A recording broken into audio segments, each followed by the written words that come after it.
I'm Zoe Sullivan. That day I walked into the main lobby of the Evermore Heights Hotel wearing a knee-length black dress. No patterns, no label. It wasn't a fashion statement.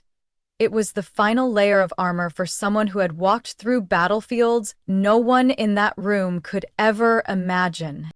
The 25-year class reunion of Crest Hill High was unbelievably glamorous. Crystal chandeliers cast shimmering light over polished white marble floors. The air was thick with expensive perfume, mixed with boisterous laughter and the clinking of glasses, as if everyone were performing in a play rehearsed for decades. Within 3 minutes of entering, I felt their eyes. They slid past me like I was a misplaced shadow. The staff member clipped my name tag on without even looking up. The label read simply, Zoe Sullivan, class of 1998. No title, no introduction, a lone name among a sea of doctor, CEO, and senator. I expected this. I chose to sit at table 19, close to the emergency exit and next to the kitchen. There were no floral arrangements. The chairs were misaligned. On the plate sat a few lukewarm hors d'oeuvres. At the front tables, name cards were embossed in gold. Dr. Caroline Yang, Mayor Rodriguez, and of course, Jasmine Sullivan, Deputy Director of Federal Cybersecurity.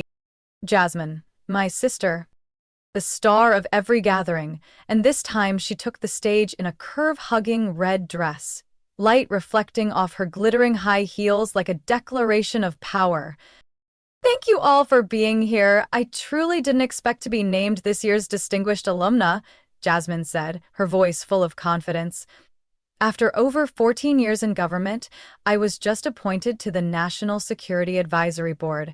I'll never forget where it all began. Right here at Crest Hill. And of course, a thank you to my sister, Zoe, for always being uniquely supportive. A vague wave of laughter spread across the room. I didn't flinch. Jasmine had a gift for turning compliments into sugar-coated cuts. Sweet, but they stung. I glanced around. Phones started coming out. Fingers pointed, whispers spread. Familiar faces from the past now wore layers of makeup and achievement. Someone who had just arrived pointed toward me and murmured, "That's Zoe? Didn't she drop out halfway through school?" Jason Miller, the former basketball team captain, walked over, wine glass in hand, still strutting like it was 1998. "Zoe, wow, I thought you'd disappeared for good. Still working at that gas station outside town?" I gave a faint smile. "Just surviving, Jason. You studied medicine, right? Or law? Funny I don't see your name anywhere," he added, the sarcasm barely hidden. Before I could answer, a blonde woman nearby, wearing a pearl necklace, leaned over to her friend and said, just loudly enough for me to hear, "I heard she enlisted and vanished, probably just driving truck somewhere now." I lifted my glass to my lips. My hand trembled slightly, but I kept my gaze calm. I wasn't here to make a scene. I was here to remember, and to finally put something to rest that had burned quietly for years. Jasmine made her way to my table after her speech, her smile gleaming like every step had been choreographed. "Oh, Zoe! Finally found you! I almost didn't recognize you in that vintage dress. But you always had such a practical sense of style, didn't you?" I replied coolly, "It's just a dress, Jasmine." She laughed. "Right, still my sister, never one to step into the spotlight." She walked away, leaving behind the trace of expensive perfume and one more fracture in my chest, where there was hardly room left for new wounds. I rose from table 19, where no one had bothered to ask where I'd come from or how I was doing. The room sparkled with laughter and light, but to me, it was nothing more than a grand theater where everyone was acting in the perfectly staged play of success. I walked down the hallway leading to the west balcony. The air outside was cool, the wind hitting my face like a sobering slap after all the judgmental glances. From the balcony, I could see the garden strung with soft, golden lights, the stone path winding around a swan-shaped fountain. Further out, on the lawn, clusters of former classmates sipped wine and snapped selfies. I leaned against the stone railing and exhaled slowly. A gentle knock tapped against the glass door behind me. I turned to see Claire Jennings, an old lab partner from senior year science, holding a glass of red wine and offering a half smile. "Still like staying on the edges, huh?" she asked. Not mockingly, but not kindly either. I shrugged. "At least the air's real out here." She nodded, eyes scanning the garden. Jasmine really knows how to pull all the attention her way. I didn't answer. Claire swirled her wine, then asked, "Heard you enlisted. Is that true? Or just like a stint of service before becoming a desk clerk at a base somewhere?" I kept my eyes on the horizon. "Depends on how you define clerk." She let out a soft laugh. "Come on, don't be mad. Everyone makes their own choices. It's just people thought you'd vanished. No Facebook, no LinkedIn, not a single appearance in any accomplishment list." I turned to her. "Not appearing doesn't mean not existing." Claire looked momentarily flustered, then made an excuse to walk away. I let her go. That wasn't the first time tonight someone made a veiled comment about my so-called disappearance. But they didn't know. They didn't know I had been through Iraq, Syria, and then spent 2 years in Africa, working in a special operations unit focused on signal analysis and counterterrorism. They had never heard of the Ember Light system, a high-level encryption analysis program for which I led the final development phase. And of course, they had no idea the name Zoe Sullivan had once appeared in a classified report sent straight to the Pentagon, because my name had been encrypted. I never told anyone, not out of fear, but because I'd grown used to people looking at me and only seeing what they wanted to see. A once promising student who dropped out of college, then disappeared. No one knew that on the night of my 23rd birthday, instead of raising a glass at some bar, I was inside a temporary control room in the desert, headset on, eyes fixed on satellite signals, giving the order to cut the communications of an armed group preparing to attack a civilian area. No birthday cake, no flowers. Just static over the radio in a curt reply. "Order received, target neutralized." And yet today, here I was, in a room glittering with tinsel and champagne, where people talked about startups, city council elections, and trips to Europe, as if that was the only definition of success. I walked back in just as the band shifted to a soft jazz number. My eyes landed on Jasmine near the bar, laughing with a group of former colleagues, including Elliot Green, a classmate who had a crush on me in 11th grade, now an attorney at a prestigious consulting firm. "Zoe," Elliot called out when he spotted me. "Wow, you're still here. I thought you'd slip out early like every other year." "Long time no see," I replied, keeping my tone polite. "What are you up to these days? Don't tell me you're still in the old town." I smiled, neither confirming nor denying. "Unbelievable," he shook his head. "I remember you competed for the statewide scholarship in political science. I figured you'd be teaching at Stanford by now." I gave a soft chuckle. "Not everyone likes giving lectures." He nodded thoughtfully, then turned to Jasmine, patting her shoulder like an old teammate. "You're lucky to have such a talented sister." Jasmine glanced at me. In her eyes, I didn't see pride nor outright envy, just one thing. She knew. She knew I was still standing there. She knew there was something about me she couldn't control. I left that group before anyone else could ask if I was between jobs. The night air outside was still cold, but this time, I didn't feel alone. I wasn't anyone's shadow. I had simply lived long enough in the dark to understand that light doesn't always blaze. But when it does, it makes everyone look twice.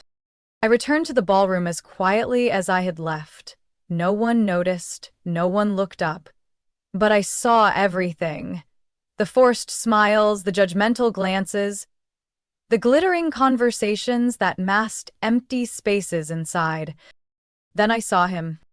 In the corner of the room, near the grand piano, was Mr. Marcus Halberd, who used to teach war history and was the only one who ever told me, "Your silence is a weapon, Zoe. Learn to use it at the right time." He looked much older now, streaks of gray in his hair, but his eyes were the same, sharp and deep. He caught my gaze first and smiled. "Zoe Sullivan," he said as I walked over. "You're the last person I expected to see in a place like this." I smiled. "What, I don't fit in with parties?" He tilted his head. "No, I mean, real people tend to get lost in crowds full of actors."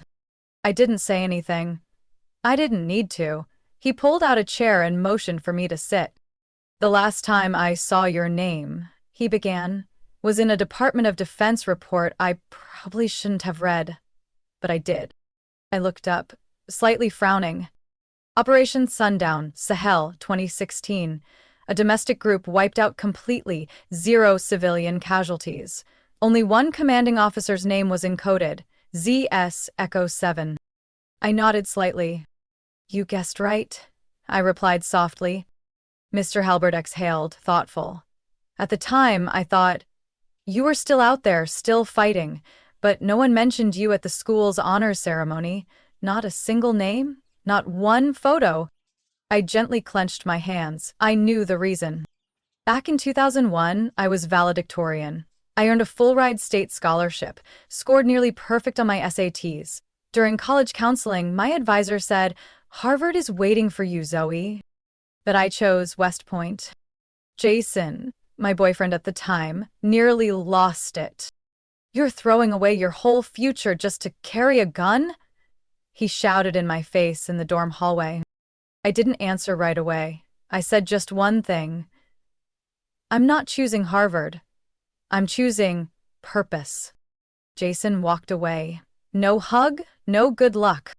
At the academy, I excelled in tactics, encryption, and languages. They gave me assignments that didn't officially exist. I became part of the Shadow Recon program. No public rank, no media medals. Only encrypted orders and targets no one ever mentioned again. And I accepted that. Because I didn't need fame. I just needed to know what I was protecting. Until 2018. A nomination was submitted to the Medal of Honor board. I had no idea. It wasn't until someone from the Pentagon messaged me directly. "You were nominated, but somehow the file was withdrawn." I traced the info through internal channels, and I found an email sent from a DOJ Gov address, Jasmine's address. In it, she wrote, "At the request of the nominee, please cancel the review process. Ms. Sullivan wishes to keep all achievements private due to security and personal reasons." I never wrote those words. I never withdrew. And Jasmine was the only one at the time with access to my personal military records. I had listed her as my emergency contact back then because I still believed she was family. "Do you know who did this?" I asked Mr. Halbert, though deep down I already knew. He looked at me for a long moment. "I don't have proof. But a former student once told me she received an invitation in 2019 to participate in the Honor Zoe Sullivan campaign. But a few days later, she got a cancellation letter. The letter said, 'Request made by a family member.'" I froze. It wasn't a coincidence. It wasn't my imagination. I left the table, heart heavy. My phone buzzed inside my purse. An anonymous message lit up. "I have a copy of the email. Meet me at the parking garage, level B2 in 15 minutes. No signature, no profile image. But I knew who sent it. And I knew what was coming would change everything. Angelique played Dietrich Fräulein on Arrest. The hotel's Evermore guest parking garage was dim and silent, with only the sound of my heels echoing off cold concrete walls. Level B2 was nearly deserted. The air smelled of motor oil, rusted metal, and chilled industrial ventilation. Something about it whispered that things were about to shift. I looked around. A gray sedan sat tucked near column number 14. The headlights blinked twice. The window rolled down. The woman inside nodded. It was Melissa Lane. our school's former yearbook photographer, now an investigative journalist for an independent political outlet. "I've been waiting for you for years," she said as I approached. "That message was from you?" "And the email from 2018 where you were pulled from the honors list. I've got the full version, with Jasmine's digital signature." Melissa handed me a small silver hard drive. I took it. "What do you plan to do with this?" "Give it to the right hands," she said, "and if you want, I can make sure it hits the front page by tomorrow morning." I stared at her for a long moment. Then I shook my head. "Not yet. There's another way." When I returned to the ballroom, the event had reached its climax, the announcement of Alumna of the Year. Of course, the name called was none other than Jasmine Sullivan. My younger sister stepped onto the stage, radiant and composed, her satin dress clinging like golden armor under the lights. She gripped the mic, smiling with the poise of someone hosting her own personal broadcast. "Thank you, Crest Hill. Thank you to the teachers and friends who've always supported me," Jasmine began. "And of course, I can't forget my sister, who's always been a silent part of my life." Scattered laughter followed. I didn't react. I didn't need to, because I had already heard the rotors approaching. At first, it was just a low hum, like wind sneaking through a crack in the door. But it grew louder, a roar tearing through the night sky. People seated near the windows began murmuring, rising to look outside. A blinding white spotlight beamed down from above, cold, intense, slicing a line between illusion and truth. A matte, black UH-60 military helicopter descended, its force scattering tablecloths and sending hundreds of decorative petals flying into the air. And a thunderous blast made the entire guest list flinch. Wine glasses shattered, evening gowns whipped in all directions. Some screamed, some recorded, others stood frozen.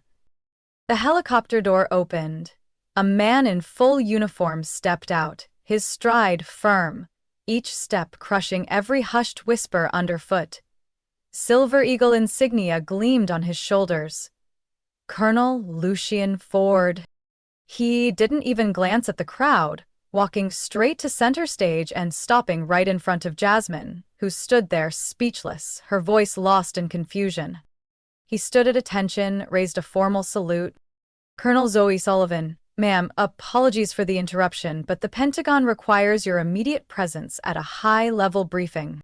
The room fell into dead silence. Only the rotors screamed above, ripping away every layer of pretense from the past. Jasmine stepped back. Jason, standing nearby with an untouched wineglass, stared at me like his entire worldview had just been shattered. "What?" he stammered. "Zoe is a colonel? No way!"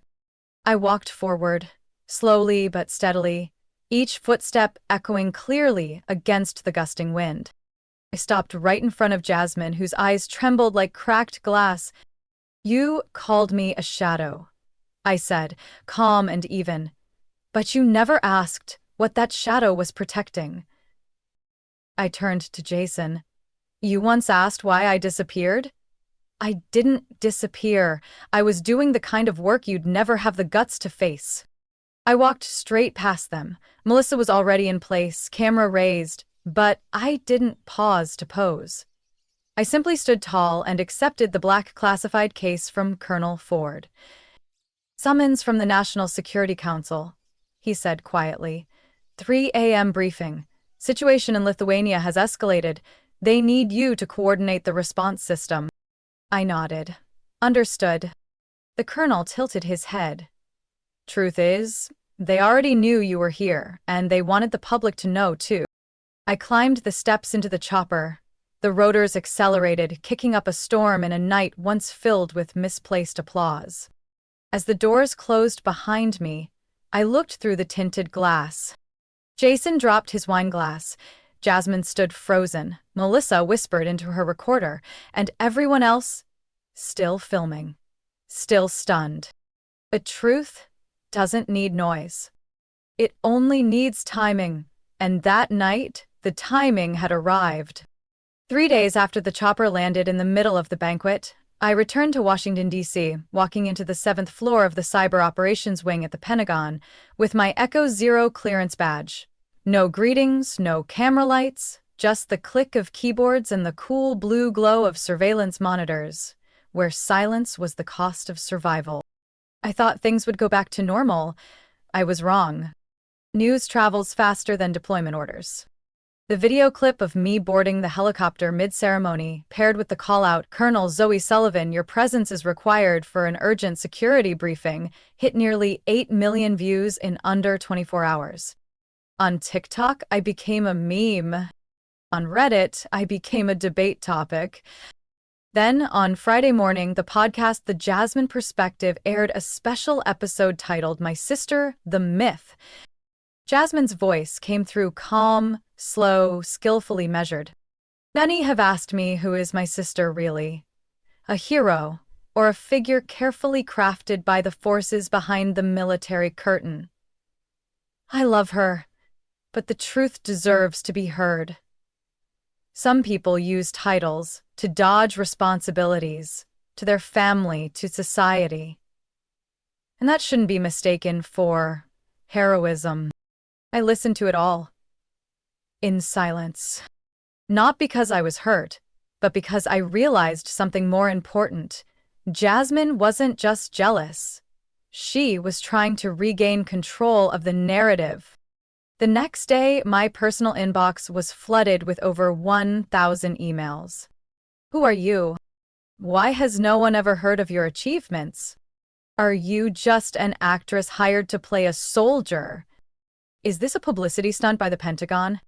An article from a self-proclaimed neutral news site went viral. The Zoe Sullivan File: Hero or Military Fabrication. It included chopped clips from the reunion, shady photos, and provocative captions like, "No public record, no official medals, why?" Meanwhile, the National Cyber Operations Center, where I was currently assigned, was dealing with something even more dangerous. A series of cyber attacks on servers linked to a classified program called Thornwatch. I was called into an emergency briefing.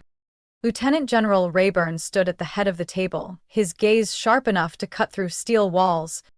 "Colonel Sullivan," he said, "intelligence suggests the attack originated from a new entity, calling itself Glassroot.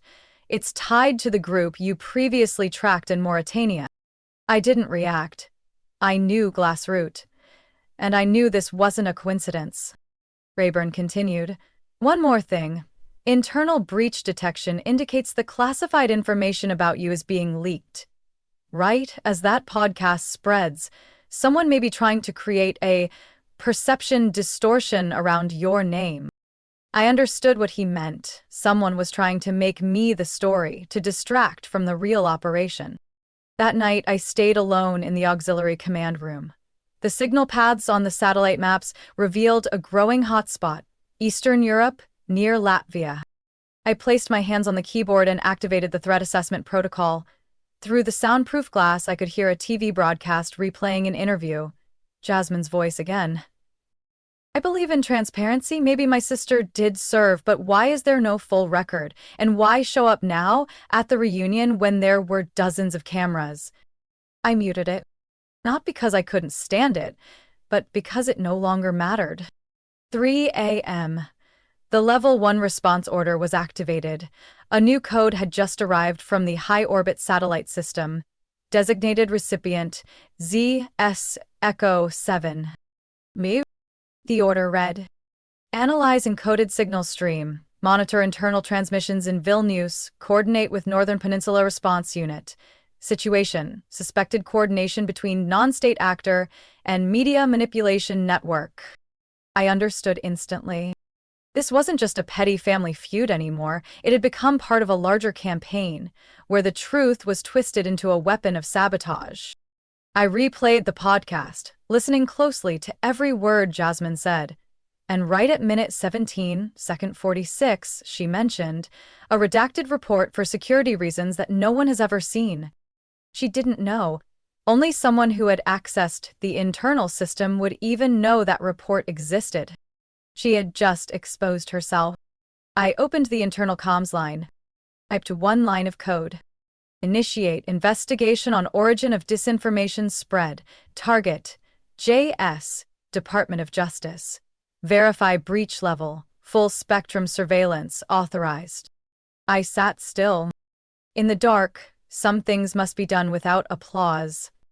I didn't need to respond. I didn't need to be on the news. I just needed to do my job right. That evening, I received a message from Jason. For the first time in nearly 2 decades, he reached out first. The message was only 5 words. I know now. Meet me. I chose the old cafe near Fort Willoughby Square, the same spot we used to hang out at when we were 17. When I walked in, Jason was already there. He wasn't in a suit, and the arrogance of youth had faded. He looked like someone wrestling with something bigger than shame.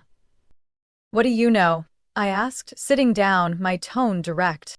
Jason didn't look me in the eye.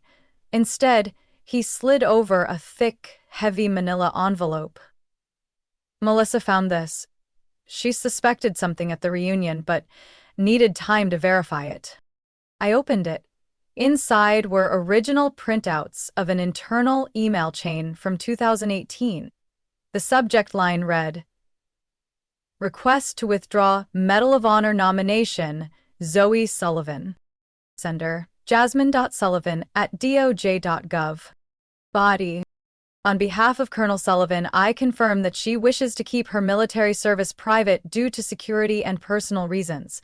Please cancel the nomination process and delete all media references." At the bottom was a digital signature with a note. She does not want people to think she needs titles to be recognized. Froze. The words looked protective on the surface, but I knew exactly what they meant. She had spoken for me. She had erased me from history. Jason spoke quietly. "She came to see me a few weeks after you enlisted. Said you didn't want any honors, didn't want your name on anything, didn't want to come back to the school. At the time, I believed her." I looked at Jason. "Did you ever think Jasmine might not be telling the truth?" "I do now." He bowed his head. "It's late, but I'm sorry." I didn't respond to the apology. It meant nothing anymore. A week later, Crest Hill High School held its 60th anniversary celebration. Local media, prominent alumni, and major donors were in attendance. On the main stage was Jasmine once again, this time delivering a keynote address and presenting the Leadership for Community Award. She held the mic, speaking in her signature style, smooth, composed, and commanding the room like a dancer under a spotlight. And finally, Jasmine smiled. "I want to thank all who have served, quietly or publicly, to make this community better every day." Polite applause followed, but I knew the truth was right at the door. Melissa, this time in a simple gray blazer, stepped onto the stage from the right wing. In her hand was a folder and a large printed photo. She handed me the mic. I wasn't in uniform. I wore civilian clothes, but my voice had never been clearer. "I'm Zoe Sullivan, class of 1998, debate team member, co-founder of the International Relations Club, and once a Medal of Honor nominee before I was quietly erased from national records by my own sister." The entire hall went silent. I held up the photo, a picture of me, shaking hands with the NATO Supreme Commander in Brussels 2016. It had never been released before, but it had been declassified. This image is from one of the operations I led, an operation where 3 of my teammates didn't return. And today, I'm not here for glory. I'm here to reclaim the truth. Jasmine stood behind me, no longer smiling. She knew it was all falling apart. I continued. "Someone once claimed I didn't want recognition, that I voluntarily withdrew from consideration, but I never knew I'd been withdrawn. I was never asked." I opened the folder, holding up a printout of the email with Jasmine's signature. "I can forgive competition, but I won't stay silent for forgery. Not anymore." The room was still. Then a single clap from Mr. Halbert, my former teacher, now honorary principal. Then a few more joined, and finally the entire hall stood up. No cheering, just a quiet, steady applause. Like the truth finally finding its rhythm again. That night, I received an email from the Alumni Council. We have reviewed all records, and we officially add Colonel Zoe Sullivan to the Crest Hill High School Lifetime Honor Roll. Below it was a single note. Truth doesn't need to scream, it just needs not to disappear. 3 weeks after the Crest Hill celebration, I received an unexpected call from the school's office. They wanted to host a small ceremony, private but dignified, to officially add me to the Lifetime Alumni Honor Roll. I didn't respond right away. I stood by the window of my office in Command Level 4, late afternoon sunlight filtering through the oak leaves outside the base. Down below, a group of new recruits had just wrapped up their evening drills. They were young, full of fire, just like I once was. I used to think recognition didn't matter, that what I did was enough for me to know, but after everything, I had learned one thing. Silence also needs protection. Not to make noise, but to ensure others don't twist it into the wrong story. The ceremony took place on a Saturday morning in the newly built Crest Hill Auditorium. Everything was orderly, brass-plated name tags, red carpet, rows of neatly aligned chairs, nothing flashy. The stillness in the room made it different. On stage stood a black stone plaque engraved with the names of distinguished alumni. I saw familiar names, doctors, scientists, artists, and then at the very end, mine was added. Zoe Sullivan, Service in Silence, Leadership in Shadows. A soft murmur rose as I stepped up to the podium. Some sat up straighter, others reached for their phones. I didn't need a written speech. I had said this 1,000 times in my head, but only today did it finally come out. I began slowly, my voice low but steady. I know. For the past 2 decades, I haven't appeared in school newsletters, haven't shared photos online, haven't talked about where I've been or what I've done. Pause, scanning the room, catching the eyes of those who once laughed when I walked into that reunion. Because I believe service isn't about being seen, it's about ensuring others don't have to live in fear.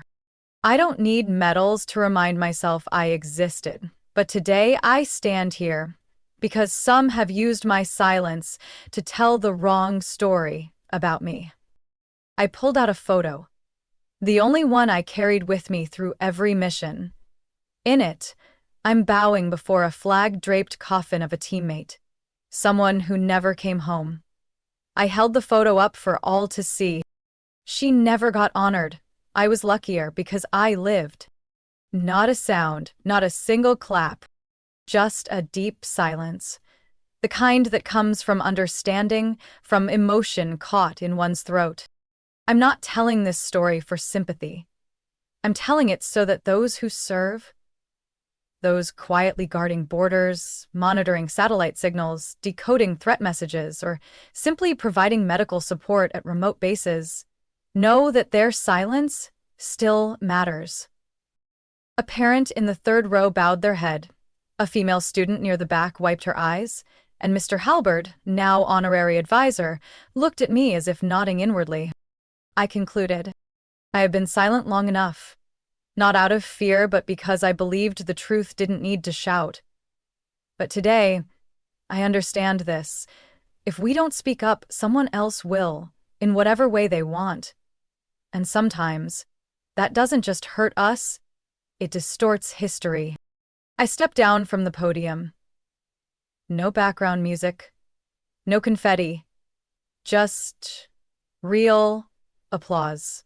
Steady, strong, and lasting. Melissa waited for me after the ceremony, wearing that same subtle smile. You should have done this a long time ago, she said. I know, I replied, but the right moment, not sooner or later, is what really matters. She nodded and handed me a manuscript titled Leading in Silence, Lessons from the Shadows. Your name's going on the cover, she said, and this time, no one can erase it. A few days later, I returned to the base. The nameplate outside my office had been updated. Colonel Zoe Sullivan, Director of Global Cyber Response Analysis. Beneath it, someone had written in pencil, small and neat. You don't have to shout to be heard. I smiled. Not because I was finally recognized, but because they finally saw me. Not with pity, but with respect. One early autumn Sunday morning, I found a cream-colored envelope neatly tucked into the crack of my office door. No stamp, no seal. Just a single line of handwritten script in slanted black ink. For Zoe, if you're still willing to listen. There was no name. But I knew it was from Jasmine. I had prepared myself for this moment for years, or at least I thought I had.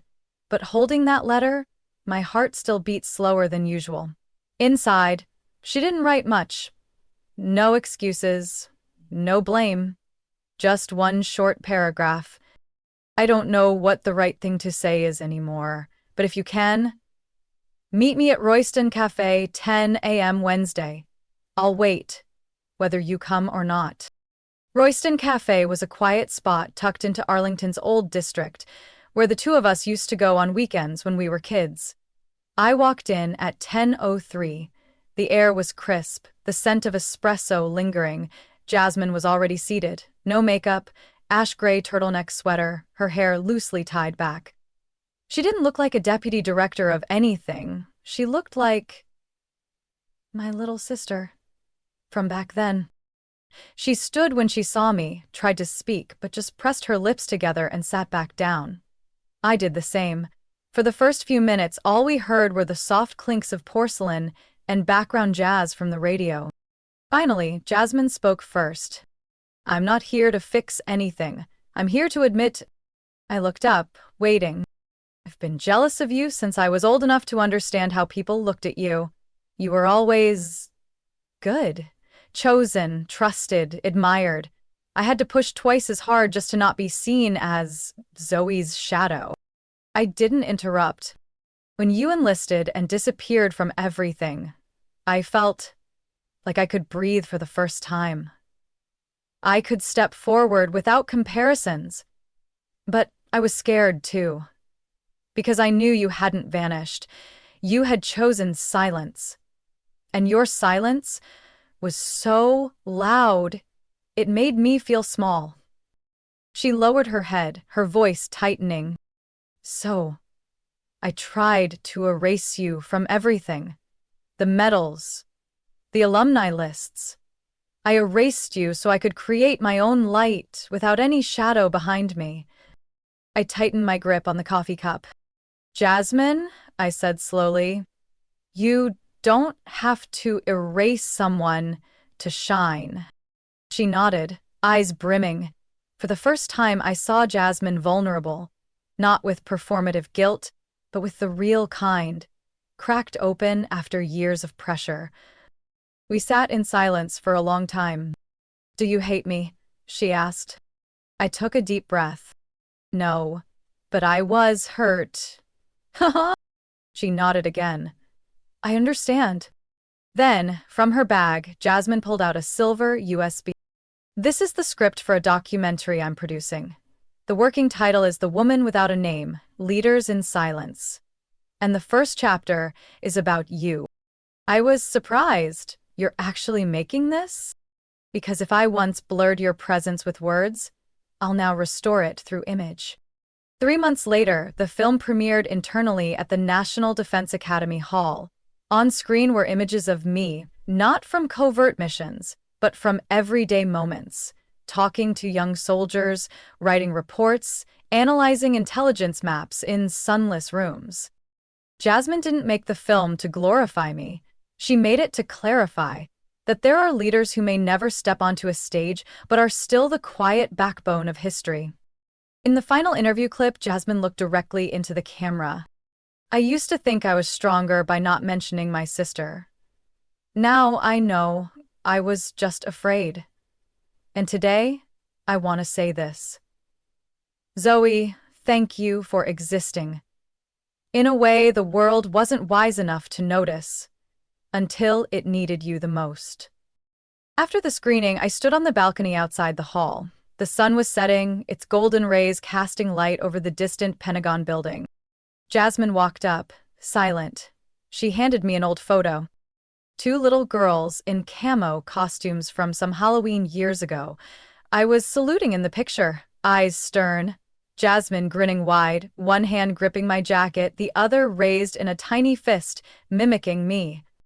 I laughed. You always wanted to be like me. She looked at me and nodded. Now I want to learn from you. I didn't say anything. I just hugged Jasmine. Not the little sister of the past, but a woman who had finally chosen to face herself. That morning, the sky above Washington, D.C. was crystal clear, like it had been smoothed flat by the invisible hand of history. I stood behind the white wooden doors of the White House, in the small room where presidential advisors usually wait before being called out. Outside, the south lawn had been prepared early. Rows of chairs perfectly aligned, the American flag fluttered gently in the breeze. Cameras clicked. Officers in formal dress uniforms stood in long, still lines, like a living timeline. A protocol assistant stepped toward me. Colonel Zoe Sullivan, ready. I nodded and walked out, my black boots making soft, firm sounds on the red-carpeted path. Hundreds of eyes followed, but I searched for no gaze to hold onto. I'd grown used to walking alone. On stage, the president, a woman who had once been a military strategist, smiled gently, her hand resting on a velvet box holding the Medal of Honor. There are those who serve so quietly the country takes years to even notice, she said. Today, we are not simply presenting a medal. We are restoring a truth, and that truth bears the name Colonel Zoe Sullivan. Applause erupted, echoing like the return of forgotten years. I stepped forward. She pinned the medal to my chest, a lone gold star on deep blue. As I turned to face the audience, I saw Jasmine in the second row. She wasn't filming, wasn't taking notes. She simply placed a hand over her heart. 3 days later, I received an official invitation from the government.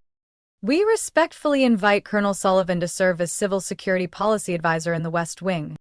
It was a position many dreamed of, close to power, to the media, to the spotlight. I declined, quietly, no press, no announcements. Instead, I returned to Fort Liberty, a small base in Southern Virginia, where young officers begin their journey with lessons in politics, ethics, and quiet conviction. My classroom was simple: a whiteboard, a few rows of metal chairs, and a world map slightly askew at the back wall. But here, I saw something I hadn't in years: eyes that listened, not for rank, but for truth. On the first day, I stood in front of my students, all junior officers, none older than 22. I didn't introduce myself by title. I began with a question. How many of you have stayed silent because you thought speaking up was pointless? A few hesitant hands rose. I nodded. I used to think that too, but let me tell you something. The truth is never pointless. It's just waiting for the right person to speak it. Months later, I walked into class to find a drawing taped above the board. A sketch of me, one half of my face in shadow, the other in light. Beneath it, scrawled in marker, "We've learned that no one has to shout to be great." I didn't cry. I just stood still, offering a nod deeper than any medal. That night, I returned to my office, opened my secure tablet, and saw a message from command, requesting strategic input on national cyber defense protocols. Encryption, Ravenlink. Response time, flexible. I turned off the screen. For the first time in years, I allowed myself not to respond right away. When I left the academy that afternoon, the sky was turning gold. A cadet called out after me. "Ma'am, I watched the documentary about you, The Woman Without a Name. I didn't think you were actually real." I turned and smiled softly. Truth is always simple, but not everyone's patient enough to hear it. He nodded, stood at attention, and saluted. I returned the salute, then walked on. No music, no cameras, no speech. Just a woman who had walked through war, lies, and shadows. And in the end, chose to come back and teach others how to hold on to the light. The silent leadership tribute ceremony was held at the National Institute for Security and Defense. No media, no live stream, no spotlight. Only those who had once lived on the edge of duty and darkness, who knew that light doesn't always come from in front of you. I entered the auditorium just before the event began. Scattered around were old teammates, some from North Africa, some I only knew by encrypted call signs, but all knew who I was, in their own way. On stage was a plain microphone and a faded American flag, sun-bleached at one edge. A young officer called me up, his voice clear. Colonel Zoe Sullivan, the woman who never asked to be heard but made an entire generation listen. I stepped up. No script, no slides. Just a heart full enough to say what needed saying. I looked around and spoke in a voice solid as stone. I've been mocked, called the ghost of my class reunion, the woman who dropped out to go adventuring, a name no one remembered. And for 20 years, I said nothing. Not because I couldn't, but because I knew silence isn't failure. It was how I chose to serve. I paused. Someone nodded, someone clenched their fingers slightly, putting me down. That day, each of us has a choice. Some are celebrated in newspapers, others appear on television. But there are those, like the men and women sitting here today, who choose to exist without making noise, but leave a lasting and positive impact on the world. I once thought I had to disappear so others could thrive, but I was wrong. We don't have to shrink ourselves to make others feel tall enough. The room remained silent. But this time it was a different silence. One of understanding, of empathy, of respect that needed no explanation. I closed with this. I am not a hero. I am simply a citizen who refuses to let the truth be distorted, and I will never be silent again, not if it means the sacrifice of hundreds will be forgotten. I stepped away from the mic. No music, no fireworks, but I knew they had heard me, and they would remember. After the ceremony, I left the hall alone.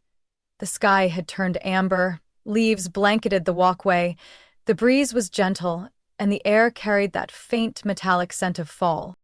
I walked slowly across the campus of the Institute, past the stone wall etched with names of officers who fell without fanfare. I placed a small coin on plaque 17, the name of Nora, my teammate, who died during the Siberia operation. "We did it," I whispered. "No one needs to know our names, but they'll know what it meant." At the gate, I saw Jasmine waiting, unannounced. She was holding a camera. "I didn't record anything today," she said. "I just want to take one last photo." I stood still. The soft sunlight caught my hair and rested gently on my shoulder. Jasmine clicked the shutter. "This one's not for airing," she said. "It's for me. To remember that some people don't need to be on camera to change the world." I smiled softly. But if someone is brave enough to tell the story, they deserve to be seen too. We looked at each other, then hugged tightly. No apology, no need for forgiveness. Because the most valuable thing was that we finally understood each other. The following week, I returned to Fort Liberty. On the first day back, I wrote 3 words on the board. Integrity, truth, resolve. A young cadet asked, "Ma'am, do those 3 things really still exist in today's world?" I answered, "They don't just exist, they live in the people who don't wait to be noticed before they start acting. And if you're still asking that question, it means we haven't failed." 1 month later, at the National Library, a small room was named the Zoe Sullivan Archives. Not an exhibit, just a place to hold nameless reports, campaign journals, and forgotten battle maps. Beneath a wooden plaque, a small bronze engraving read, "Silence is not failure. It is the strength of those who choose to serve without applause. As I left the dedication that day, I didn't get into a car. I walked toward the setting sun. A child ran past, grinned, and shouted, "I saw you in that documentary. You're so cool." I turned back. Thank you. But the coolest people are the ones who keep their word, even when no one's listening. And I kept walking. No longer forgotten. No need for fanfare. Just Zoe Sullivan, someone who lived her truth? Zoe's story isn't just about reclaiming personal honor. It's proof that in a world loud with fame and flash, there are still those who choose to serve quietly, with steadfast loyalty. Silence is not weakness, it is the strength of those who protect morality, truth, and dignity. It's a reminder to us all, true value doesn't need to be flaunted, it just needs to be lived. And in time, it will be rightfully recognized. What do you think about Zoe's quiet yet courageous journey? Leave your thoughts in the comments below, and don't forget to subscribe for more heartfelt stories about life, family, and resilience in today's world.